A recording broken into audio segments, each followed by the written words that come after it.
Hello बच्चों, ये प्रश्न को देखते हैं। तो प्रश्न में दे रखा है अभिक्रिया में एक्स व वाई क्या है। यहाँ पे हमें अभिक्रिया दे रखी है और यहाँ पे 4 विकल्प दे रखा है ए, बी, सी तथा डी। आइए मुख्य अवधारणा की चर्चा करते हैं। मुख्य अवधारणा। तो प्रश्न में क्या दे रखा है, अभिक्रिया में एक्स व वाई क्या है। तो यहाँ पे अभिक्रिया दे रखी है, तो यहाँ पे एक्स हमें दे रखा है और यहाँ पे हमें क्या दे रखा है, वाई। तो एक्स की जगह पे क्या होगा और वाई की जगह पे क्या होगा, यह हमें बताना है। और यहाँ पे 4 विकल्प दे रखा है। तो प्रश्न में क्या दे रखा है, B2H6। तो जो हमारा B2H6 यानी कि डाइबोरान, तो जो हमारा डाइबोरेन होता है, ये हमारा क्या होता है, किसी भी लुईस बेस के साथ प्रतिक्रिया पर एक कमजोर यानी कि वीक कॉम्प्लेक्स देता है। तो यानी कि जो हमारा एक्स होगा वो हमारा क्या होगा, एक लुईस बेस होगा। यानी कि हम क्या कह सकते हैं, ये हमारा एक कमजोर यानी कि वीक कॉम्प्लेक्स होगा, यानी कि यह एक लुईस बेस होगा। तो यानी हम क्या कह सकते हैं, जो हमारा एक्स होगा यह लुईस बेस होगा। जैसे कि अगर हम क्या बात कर सकते हैं, एग्जाम्पल अगर ले लें, तो एग्जाम्पल ये हमारा क्या हो सकता है, NH हो 3। सकता है या PH3 इत्यादि। तो हमने क्या बताया, जो हमारा B2H6 है यानी कि डाइबोरोन है, या किसी भी लुईस बेस के साथ प्रतिक्रिया करके एक वीक कॉम्प्लेक्स देगा। तो यानी कि जो हमारा एक्स होगा ये एक हमारा क्या लुईस बेस हो सकता है। यानी कि अगर हम एग्जांपल की बात करें, जैसे कि हमारा NH, 3। PH3 इत्यादि। तो अगर हम देखें तो प्रश्न में क्या दे रखा है, तो जो हमें अभिक्रिया दे रखी है, तो यहाँ पे अगर हम देखें विकल्प में कहीं हमारा NH है या PH3 है।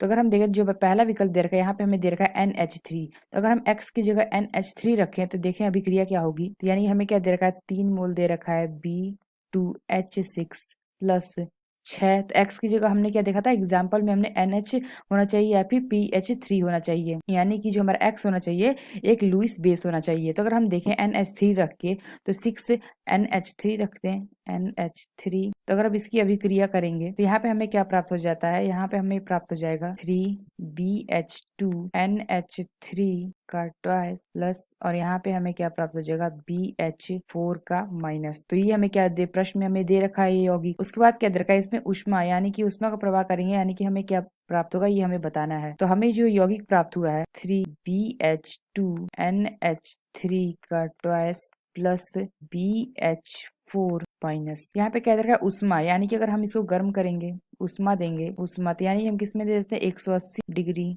से 190 डिग्री सेंटीग्रेड पर अगर इसको गर्म करेंगे तो यहाँ पे हमें क्या प्राप्त हो जाएगा। तो अगर हम इसको गर्म करते हैं तो यहाँ क्या होता है, दुर्बल संकुल बोरेजाइन, और हमें क्या होता है, हाइड्रोजन में टूट जाता है यह। तो यानी हमने क्या देखा, यह हमारे किस में टूटेगा, बोरेजाइन, यानी कि B3N3 प्लस 12H2, ये हमारा क्या हो जाएगा 2। तो ये जो हमें यौगिक प्राप्त हो गया, ये इसका नाम क्या है, इसका नाम हमारा होता है बोरेजीन। तो हमने क्या देखा, हमारा B2H6 जो है ये हमारा क्या है, डाई बोरेन है। यानी कि इसका ये हमारा क्या होता है, किसी भी दुर्बल बेस के साथ अगर प्रतिक्रिया करे यानी कि अभिक्रिया करेगा तो ये क्या होगा, एक कॉम्प्लेक्स यानी कि वीक कॉम्प्लेक्स बनाएगा। यानी कि इस प्रकार हमें क्या पता चल, जो हमारा एक्स है ये हमारा एक लुईस बेस है। तो यानी एग्जाम्पल की बात करें तो हमारा लुईस बेस कौन कौन सा है, NH हो सकता है या फिर PS3 इत्यादि हो सकता है। तो अगर हम देखें तो जो हमारा विकल्प दे रखा है इसमें हमारा NH3 एक ही में दे रखा है। यानी कि अगर हम देखें तो NH3 से हमने अभिक्रिया कराया तो हमें यौगिक प्राप्त हुआ, और इस यौगिक का हमने अभिक्रिया कराया यानी कि गर्म कर दिया 180 डिग्री सेंटीग्रेड से 190 डिग्री सेंटीग्रेड तक, तो हमें क्या प्राप्त हो गया,